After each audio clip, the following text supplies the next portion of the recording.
आदरणीय मेरे प्रिय दोस्तों और भक्तों, प्रमुख देवताओं में आज श्री राम जी के बारे में मैं आपको यह सूक्ष्म वृतांत सुना रहा हूँ। दोस्तों, 5-6 मिनट का होने वाला यह वृतांत है, सभी वृतांतों से अलग है। अतः आपसे विनती है कि बने रहिए। इस वृतांत के अंत तक आपको स्वयं पता लगेगा कि भगवान श्री राम की ग्रेटनेस, भगवान श्री राम की क्या पहुंच थी। तो दोस्तों, आइए बिना समय गवाए इस वृतांत को शुरू करते हैं। दोस्तों, गुरुदेव अयोध्या का राज्य सिंहासन सूना होने जा रहा था। मेरा सारा प्रयत्न व्यर्थ सिद्ध हो चुका है। अब आप ही रघुवंश की रक्षा का कोई उपाय करें। महाराज दशरथ ने महर्षि वशिष्ठ से ऐसा निवेदन किया।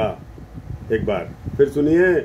महर्षि वशिष्ठ ने राजा दशरथ से कहा कि हे गुरुदेव, अयोध्या का राज्य सिंहासन सूना होने जा रहा है। मेरा सारा प्रयत्न व्यर्थ सिद्ध हो चुका है। अब आप ही रघुवंश की रक्षा का कोई उपाय करें। गुरुदेव ने महाराजा दशरथ को सांत्वना देते हुए श्रृंगी ऋषि को बुलाने का आदेश किया। श्रृंगी ऋषि के आचार्यत्व में पुत्रेष्टि यज्ञ का अनुष्ठान हुआ। साक्षात अग्निदेव ने स्वयं प्रकट होकर चरु प्रदान किया। उस दिव्य चरु को ग्रहण करके कौशल्या आदि रानियां गर्भवती हुई। दोस्तों, उस समय राक्षस राज रावण के अत्याचार से समस्त धरती कांप रही थी। उसके आदेश से राक्षसों ने यज्ञ को बलपूर्वक रोक दिया था। पूजा स्थलों को ध्वस्त कर दिया गया था तथा तपोवन आदि को जला डाला था। अंततः धरा यानी कि पृथ्वी देवताओं और ब्रह्मा की प्रार्थना पर भगवान ने अवतार लेने की स्वीकृति दे दी। चक्रवर्ती नरेश महाराज दशरथ की बड़ी रानी कौशल्या ने रामनवमी के मध्याह्न में अनंत ब्रह्मांड नायक भगवान श्री राम को शिशु रूप में जन्म दिया। कैकेयी के महल से श्री भरत तथा श्री सुमित्रा जी के भवन से लक्ष्मण और शत्रुघ्न के जन्म की सूचना प्राप्त हुई। इस बार फिर सुनिए। ब्रह्मांड नायक श्री राम को कौशल्या माता ने जन्म दिया। कैकेयी ने श्री भरत जी तथा सुमित्रा जी ने लक्ष्मण और शत्रुघ्न को जन्म दिया। इनके जन्म की सूचना प्राप्त हुई। अयोध्या का राजमहल नव शिशुओं की किलकारियों से गूंज उठा। चारों ओर खुशी का माहौल छा गया। चारों कुमार बड़े हुए। कुलगुरु श्री वशिष्ठ ने उन्हें शस्त्र और शास्त्र की शिक्षा दी। सहसा अयोध्या के राजमहल में एक दिन महर्षि विश्वामित्र का आगमन हो गया। असुरों के संहार तथा मुनियों के यज्ञ रक्षार्थ पुरुष सिंह श्री राम ने अपने भाई लक्ष्मण के साथ प्रस्थान किया। राक्षसी ताड़का मार्ग में श्री राम के एक ही बाण की भेंट चढ़ गई।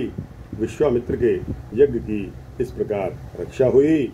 महर्षि विश्वामित्र को तपोवन में महाराज जनक का आमंत्रण मिला।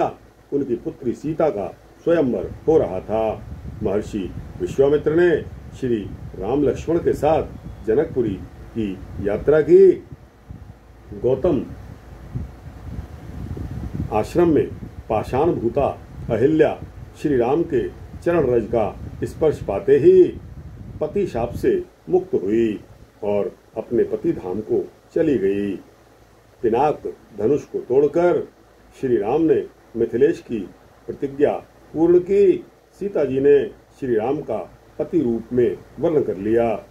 महाराज दशरथ ने श्री राम को युवराज बनाने की तैयारी शुरू की, किंतु देव कार्य को पूर्ण करने तथा धरा का भार हरण करने के लिए मंथरा और कैकेयी को निमित्त बनाकर श्री राम को राज्य के स्थान पर प्राप्त हुआ 14 वर्ष का वनवास। श्री राम अपने भाई लक्ष्मण और अपनी पत्नी श्रीमती सीता जी के साथ वनवासी हो गए। श्री भरत का प्रेम भी उन्हें वापस लाने में सफल नहीं हुआ। श्री भरत जी बड़े भाई की चरण पादुकाएं लेकर अयोध्या लौट गए। अयोध्या का सिंहासन उन पादुकाओं से सुशोभित हो गया और भरत ने नंदीगाम में तपस्वी का जीवन शुरू कर दिया। श्री राम ने सुतीक्ष्ण अगस्त्य आदि ऋषियों का दर्शन करके दंडकारण्य को पवित्र किया। पंचवटी में पर्णकुटी बनाई और जटायु से परिचय हुआ। श्री राम ने रावण की उल्टा बहन शूर्पणखा को लक्ष्मण के द्वारा नाग कान से विहीन करवाकर रावण को युद्ध की चुनौती दी। खरदूखण के साथ 14 सहस्त्र राक्षसी सेना श्री राम के बाणों के द्वारा यमलोक को पहुंचा दी गई। शूर्पणखा की प्रेरणा से रावण ने मारीच को स्वर्ण मृग बनाकर छल से माता सीता का हरण कर लिया। सीता की सुरक्षा में जटायु स्वयं आहत हुए। श्री राम ने पिता की भांति उनकी अंत्येष्टि की और शबरी के बेरों का आस्वादन करते हुए किष्किंधा पहुंच गए। सुग्रीव से मैत्री हो गई। श्री राम के बाण से बाली परम धाम पधारे और सुग्रीव किष्किंधाधीश बन गए। 100 योजन का समुद्र लांघकर हनुमान जी ने सीता का पता लगा लिया। समुद्र पर सेतु बनाया गया। रणभूमि के महायज्ञ में श्री राम के बाणों ने राक्षसों के साथ कुंभकर्ण और रावण के प्राणों की आहुति ले ली। विभीषण को राज्य देकर श्री राम अयोध्या लौटे और अयोध्या के सिंहासन पर सीता जी के साथ आसीन हुए।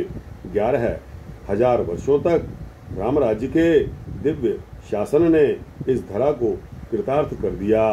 तो दोस्तों, यह सूक्ष्म वृत्तांत जो कि समरी के रूप में मैंने आपको सुनाया भगवान श्री राम के बारे में है। आपको कैसा लगा? अच्छा लगा हो तो इसको लाइक और शेयर करते हुए अपने दोस्तों, भक्तों, मित्रों, जिज्ञासुओं तक पहुंचाना। दोस्तों, अपने कमेंट्स, अपनी राय कमेंट सेक्शन में अवश्य देना। इस चैनल को अगर आप सब्सक्राइब कर देंगे तो आपको इसी तरह के सूक्ष्म भक्ति वृत्तांत मिलते रहेंगे। जय श्री राम, जय श्री सीताराम, जय श्री महाराज दशरथ की, जय मुनि विश्वामित्र की, जय महर्षि वशिष्ठ जी की।